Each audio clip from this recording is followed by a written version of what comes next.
Hello, entrepreneurs. Joe DeChara back once again with another segment of Joe DeChara Presents. And like I said, I'm not going to bore you with me every night. I look for interesting, entertaining, positive people that can, shed some light on what we're what we're supposed to be doing here. And this pretty lady next to me is one of them, and she's actually next to me virtually, which I guess we got to get used to this. And her name is Lynne Brown, who is a gritty woman. How are you, Lynne? Hey, Joe, I'm doing great. And thank you so much for having me to join your show. I'm honored that I could be your guest. Thank you so much. Oh, I'm honored. We connected, I don't know, a month or two ago, and we've been trying to connect. I've been looking forward to this interview basically all day because, like I said before, it's Monday and it just seems to be dragging. And I know that you bring a lot of positive energy. You're doing a lot of great stuff. We share a an assistant, so she talks about you all the time, and there's a lot that we could cover. But I know that you're a John Maxwell trainer, you're a speaker, an author, a coach. I know that you've been helping uh, people in what would we call them, rural, low income areas. And so, what would you like to talk about, Lynn? Well, first of all, you brought up Elizabeth, our assistant that we both have, and I will tell you that my life has really been up leveled just having her in my space and having her as a partner to help me keep my junk in a row. And it takes more than a village. It takes a lot to do that. And I'm very high energy, and so to follow my thoughts and be able to track me, Elizabeth is a master at that. And so she's wonderful, Elizabeth Frederick. So shout out to her. Yes. And if you need an assistant, she is the go-to girl. She's amazing, amazing. Yeah. Yeah. Wait a second. We don't want other people to steal her time from us, though. Either, son. No, I'm kidding. She's usually okay. So Facebook, I can't see who's posting all the time, but listen, if you're watching live, give us a hashtag live. If you're watching a replay, give us a hashtag replay just so that you can follow the thread. And if you have any questions or want to connect with Lynn now or after, we will follow up on the post. So yeah, so Elizabeth connected us. She's, and it's not, I connect the dots. And there's a whole lot of dots of positive people that are coming into my life. And Elizabeth's part of that. And you're part of that. She keeps telling me to you have a podcast too, right? You want to talk about that a little? Yeah, I have a podcast. It's called the Gritty Women Podcast, and I am actually adding more shows to my platform. I'm doing a lot of work in the education area. I'm very passionate about that, just to ensure that children, all children, have the ability to receive the best education. I think even in the last 4 months over the pandemic, my awareness has just been raised in a lot of areas. And in this one area of education, I'm really noticing more and more things. I'm seeing more and more things. Now, a lot of these things have been been happening all along, but it's just I was on a call earlier today, and there was a state that was talking about how they were setting up their education system, and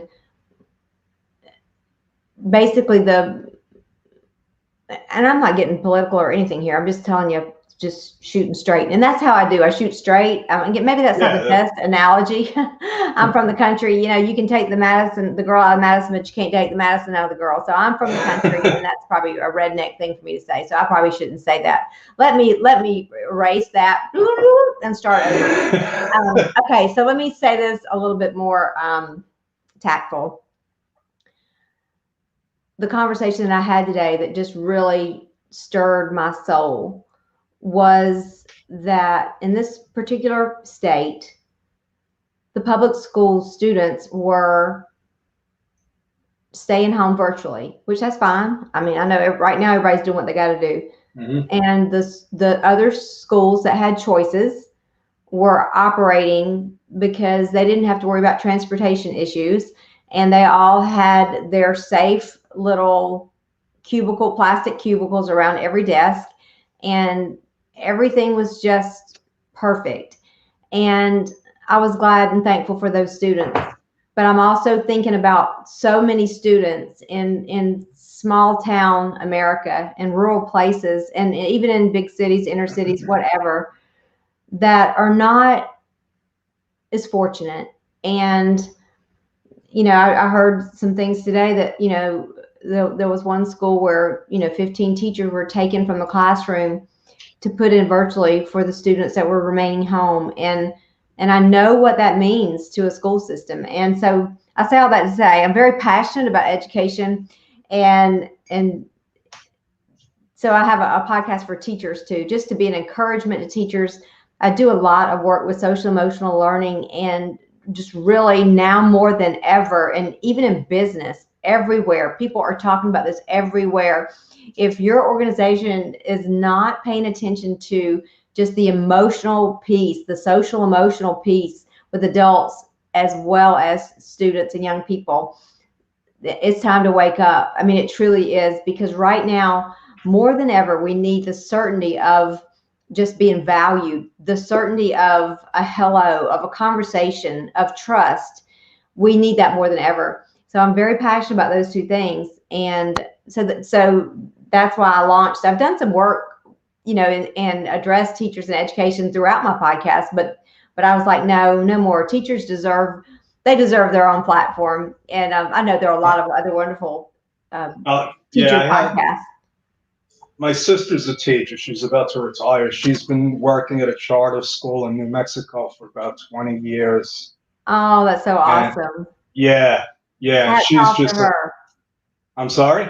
I said hats off to her. Round of applause. It was like, I wish that I was one of her students, because I know how passionate she is. And we've had discussions about, the education systems and what's right and wrong with it.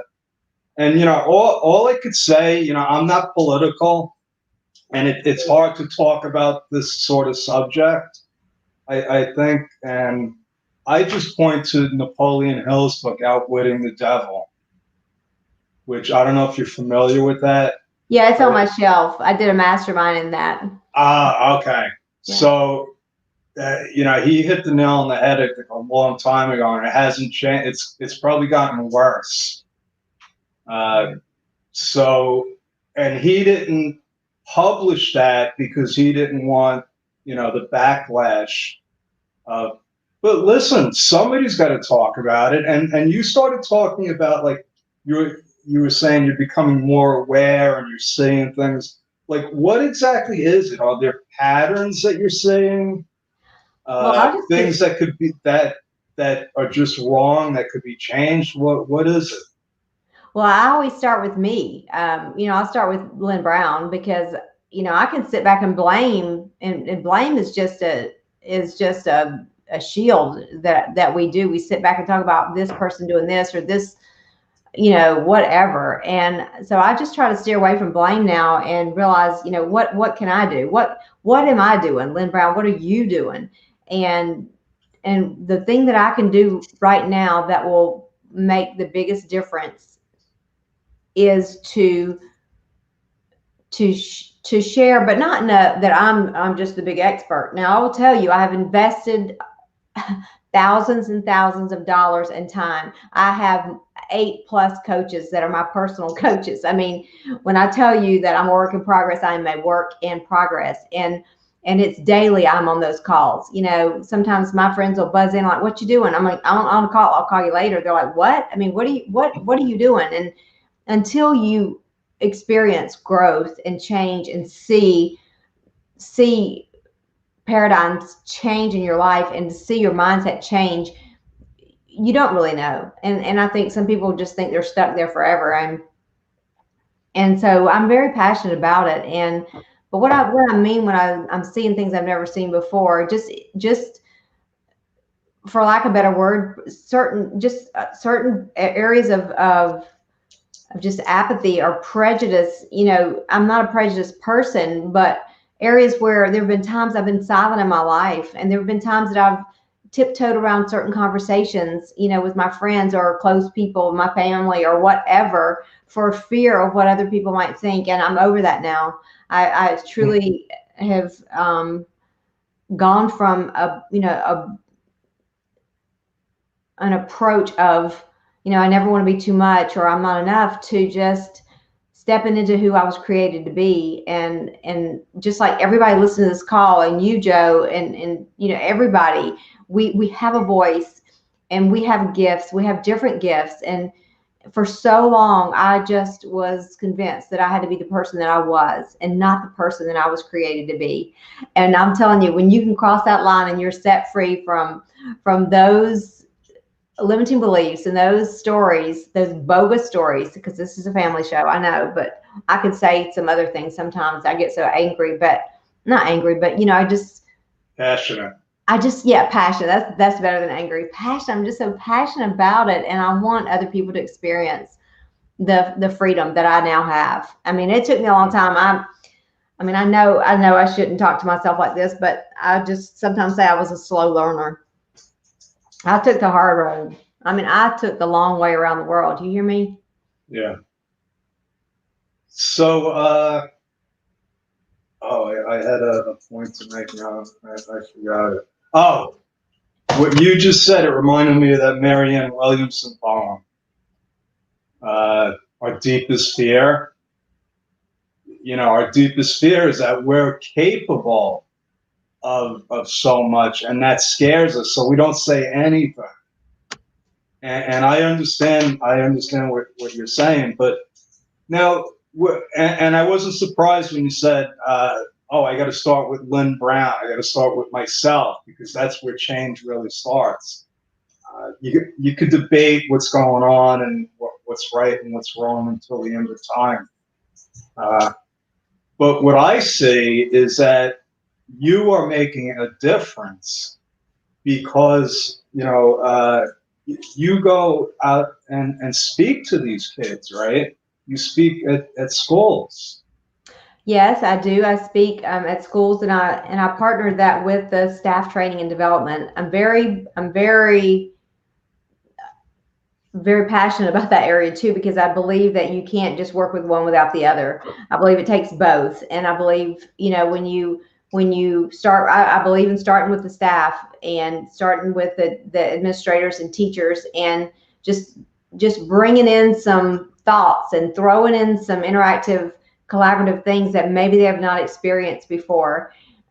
It's not rocket science. It's just having conversations and giving them a place to to think and to talk and to be heard, because we know that people have to be listened, have to be heard before they'll listen. And I've just seen it happen more and more and over, where these teachers at the end, I always say, now, when's the last time you did something like this? And they're like, we've never done this. And of course, I know that that's what they're gonna say, because I've been through so many professional developments before that were just death by PowerPoint, and just going over all the things you can't do, or all the new standards that have to be met. And for the first time in my life, I believe that the tides are turning, and I believe that there is a focus right now on the social emotional learning, and a focus on building relationships. I've had several principals, as I'm working with them on proposals, they're like, you know what, we're focusing first on relationships. And I'm just like, I want to scream and run through the school, doing the happy dance. But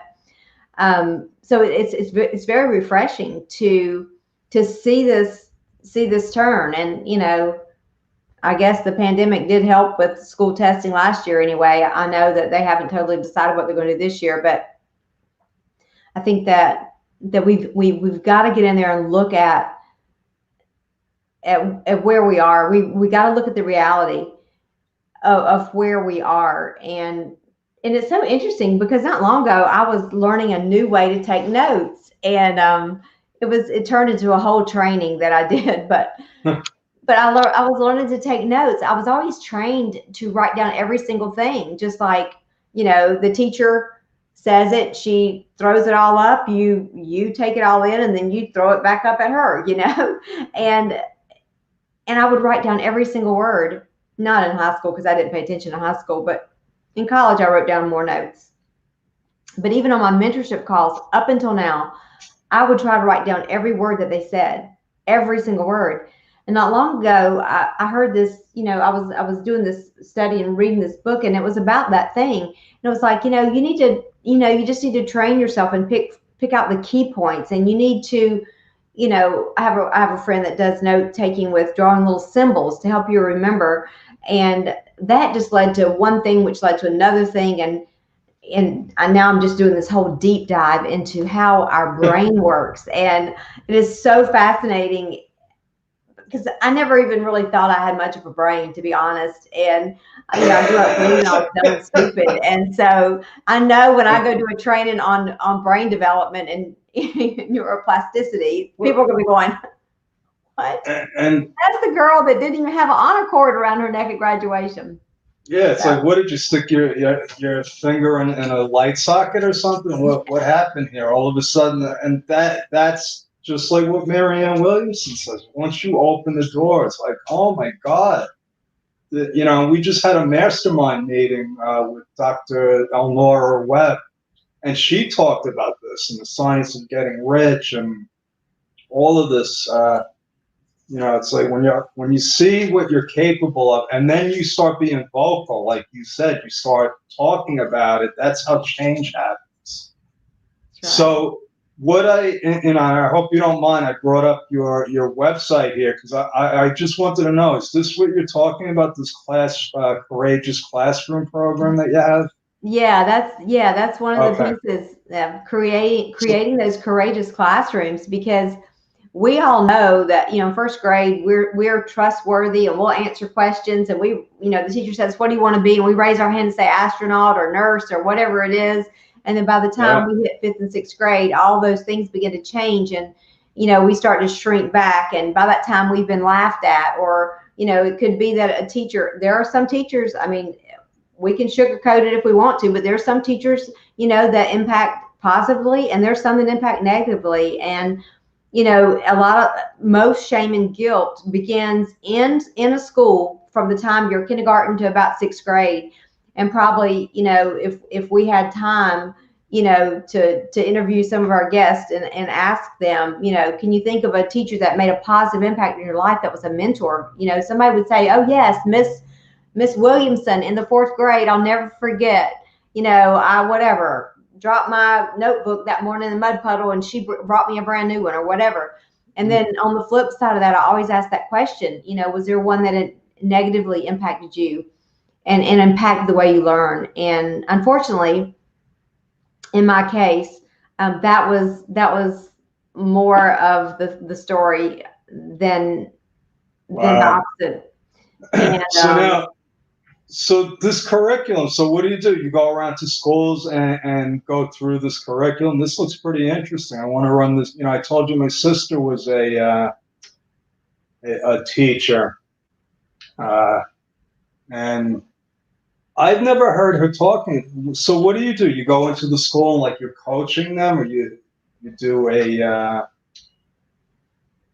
PowerPoint presentation? It's basically like that. It's like, okay. It's like taking I call it the Martinelli mindset, but everything that I've learned about limiting beliefs, I never knew that was what was holding me back.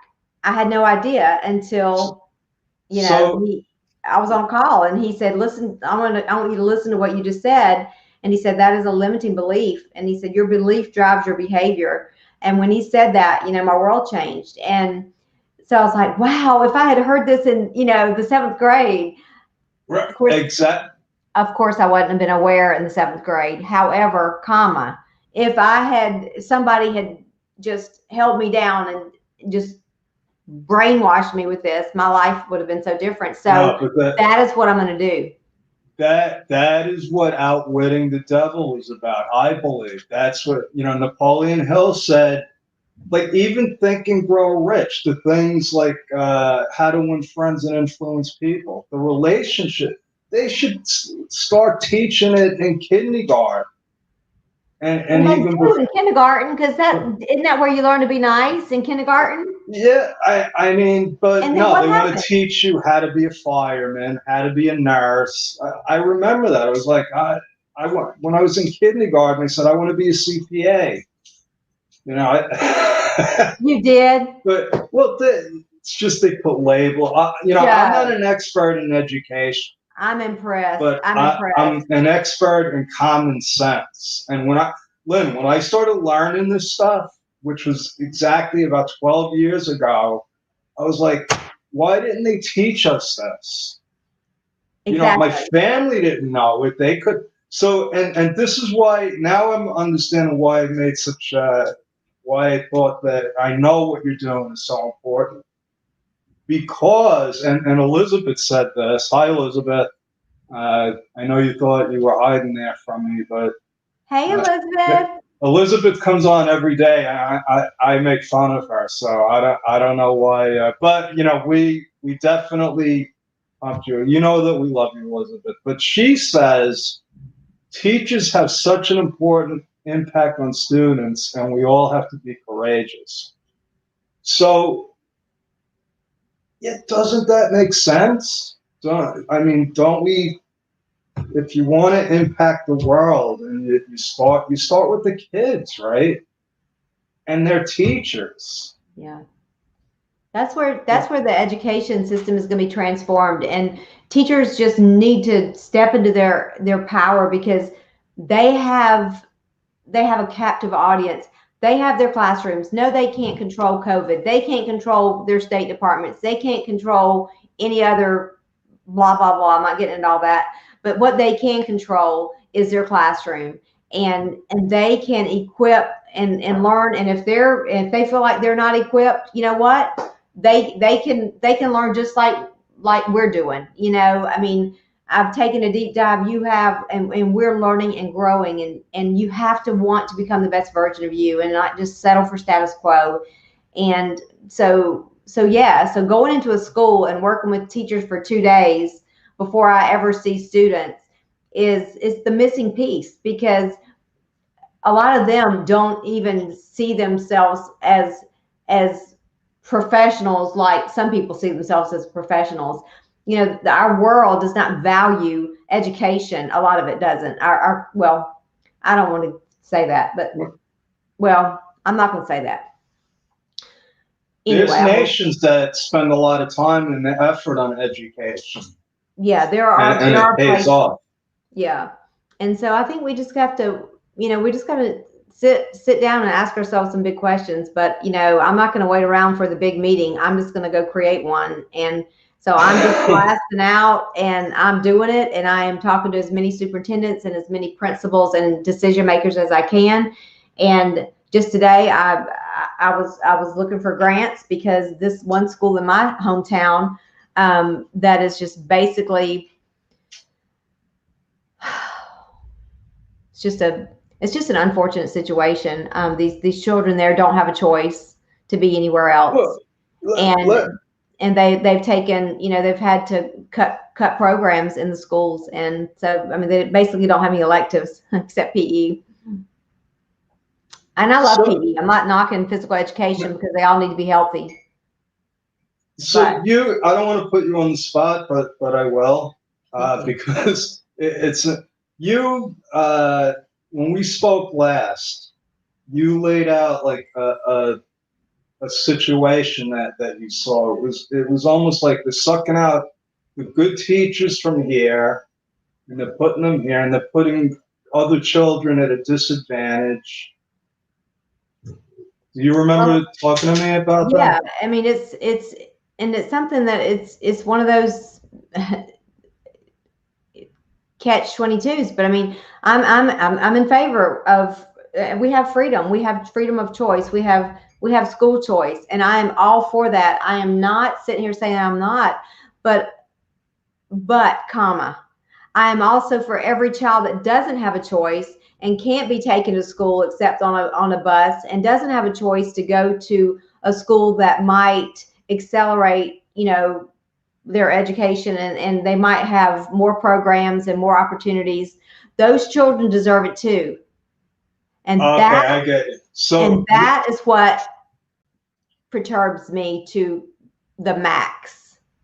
Because they matter, and I can really get, oh Joe, I could really get fired up here, but I'm gonna try to I see your eyes turning red. But I think I'm getting it now, because you're in a rural area. I'm in Queens. I could walk to 5 different supermarkets here. I don't know how many schools within walking distance here. You're all spread out.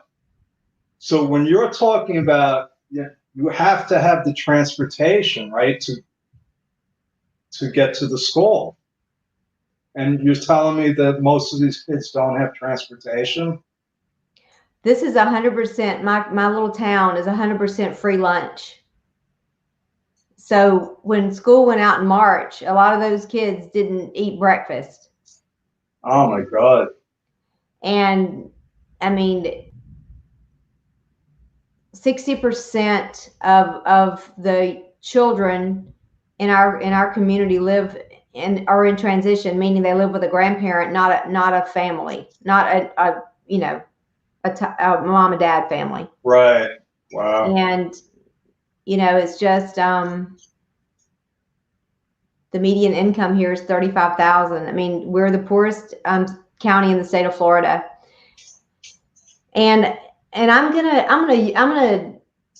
pivot from that, and I'm gonna use that in my voice, my speech, my passion, my story, and I know that somewhere there's somebody that is gonna. Even today, I was on a call working on art supplies, because they've cut art from the school, and I do a lot of art integration in my trainings. So today I was working on some big time grants, asking people, who do you know? Because there's somebody, I know there's somebody somewhere that's going to pick this up, and they're going to pick up Madison, Florida, and they're going to say, you know what, there is something there that we can go in there. It is the perfect opportunity for somebody to invest in these kids and watch what can happen. Not that money fixes things, but money can help. Money helps a lot. Yes, You're talking to an accountant here. Yeah. And you could have all the great intentions in the world and all the positive energy, but in the end, money does matter. And unfortunately, that's the way it is. But it takes people like you to bring out, because I had no idea about this. I'm stuck in Flushing. I'm worried about, how long it takes me to cross the street. But, I do believe in it starts, when I started learning about this stuff, how the world really works, I was almost angry, because I said, this information was there forever. Why didn't somebody, bring it to me? So, and the information is, and I want to, start closing with this. The information is, it doesn't matter where you're born, you could change your life. So yeah, I know people in those areas, those situations. I have friends that grew up in those kinds of environments, with no parents. I have friends that were foster kids. But what I think happens, and maybe you can tell me, you're born in that situation. Nobody tells you that there's a way out. That's it. Okay. They got to hear. They got to hear it at least one time. And that's what. If I don't tell them right now, I don't know who is. So I go in there and I tell them the truth. I'm like, you are believing a lie. You have been told that your school is at the bottom. You've been told that you're going to work in the chicken plant, or either go to jail or work at the prison. And that's what you believe for your life. And I know that there are doctors, lawyers, and the next president of the United States can be sitting in those schools right now. And so that's the first thing I tell them. Okay, but now you're not starting with the kids, though. You're starting with the school teachers and administrators. Well, I mean, I've already done training in these schools before with the teachers, but yes, I mean, I'm not going to tell them no if they say you got to start with kids. If I can get in the door, all I need to do is get in the door. I've been in trainings before where I've done stuff with just with kids, and the teachers are raising their hand, answering the questions. What do you mean? I don't. I'm talking about maybe the law of the environment, and we're talking about the law of the environment, or we're talking about the law of the rubber band. And I started explaining it, and I've had teachers actually wanting to comment and wanting to talk. I mean, because they think it's interesting. I love that. I love that. And that's like an epiphany. How are the kids going to get the message if you're there, you're not there permanent. The kids are seeing the teachers and the principal and all of those people every day. And I know, for my sister, sometimes it's got to be, to be a teacher has to be like a calling. I know it was for my sister. She could have made a lot more money doing something else. Yeah, it's definitely not for the money. And, and I see this all over in any school I work in. As a matter of fact, it was New Mexico. Yeah, I did a virtual.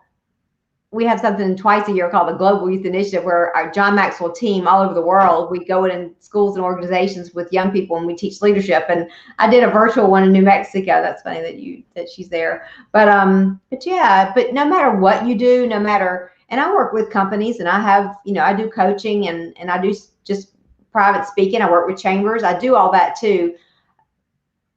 But right now, and I think it's just been brought out so much in so many ways, and we don't have time to get into this, I know, tonight.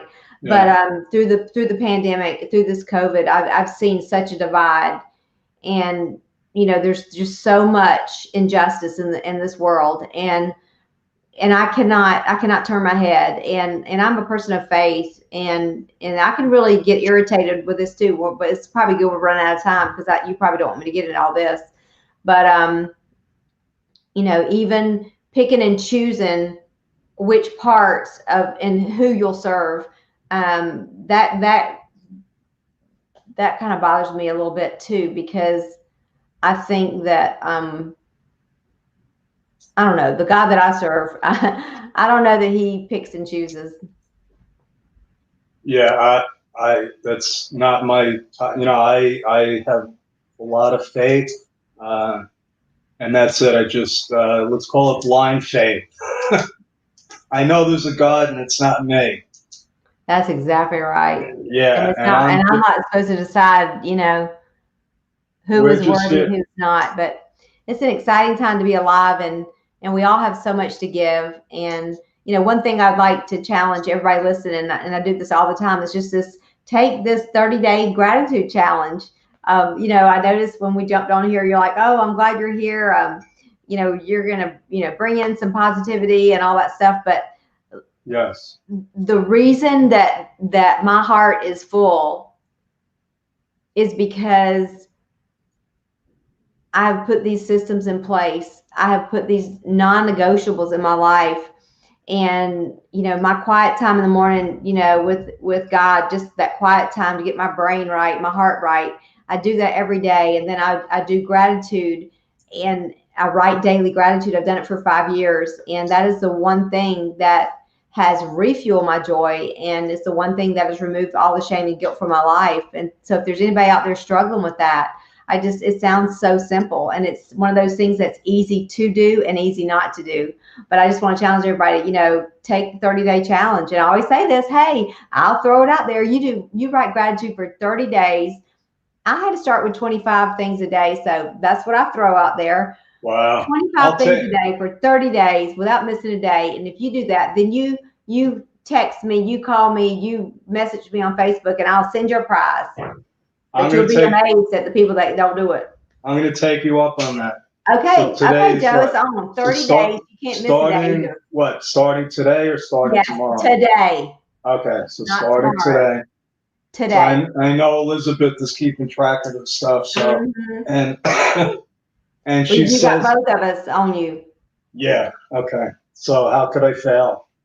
Mm-mm. So Elizabeth is reminding us that you have a 30. Oh, okay. The 30-day mindset gratitude.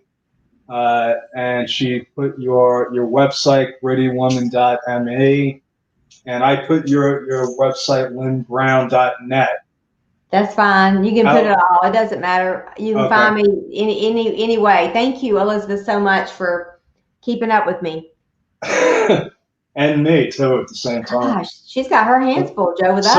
So yeah, yeah, she earns her money. She At least does. She does. I I make love it. her She's earn her right. money. So yeah, it's one of these days, and maybe me, you, and I could get on Elizabeth because she said she was going to do a live interview with me here, and she hasn't booked it yet. So I don't know what that's all about. Oh, I think you need to send her a link to your calendar or just get that done tonight, Elizabeth. Yeah, she has the link. So You have anyway, the link, Elizabeth. we'll get that. She wants to be the guy on what was that, Tim the Toolman Taylor? You know, the guy with the neighbor with, you only see his hat, yeah, Yeah. so we're gonna take away the fence. Yeah, you're going to be on the show, sister. So I think you mentioned you had something coming up, something in October. Yeah, I'm going to do a gritty women conference. I think it's time to unite all the gritty women around the world, and I've just have met so many amazing women, and it's time for us to get together and just maximize, our passion and go add value to more people, and just really get this movement growing in big ways around the world because people need it. Okay, awesome. How do they sign up? Just go to your website. Yeah, Elizabeth, we'll be working on that. But if they just go there and just put in their info, I'll send them all the deets. They'll be coming soon. Okay, so or they can just connect with you on Facebook, or they can Instagram at Lynne Brown Co. Yeah. Okay, that's awesome. So now, so you want to connect with more school administrators? Is that who we could help you with? Yeah, that would be awesome. Just Okay. yeah, anybody that wants to, just add value, grow this, gritty culture in these schools and these courageous classrooms. It's just Yeah, I'm gonna see if I can connect you with my sister, and I got a couple of other clients and friends that are teachers. So yeah, I'm gonna definitely do this. We definitely we have to do this again. We never have enough time to get into everything. I know. Well, Any thank you so much for having. any parting words of wisdom? I just want to encourage everybody to just get gritty. And the G is for gratitude, to practice that daily gratitude. R is for just up level your resilience, because we're going to fail. We're going to fall down, but we're going to fall down and we're going to grit back up. I mean, the resilience and the failures is where we learn. The I is for be inspired. If you're not inspired with your own life, I don't know how you will ever be effective in anything that you do. So fix what's not working. If something needs to be fixed, fix it.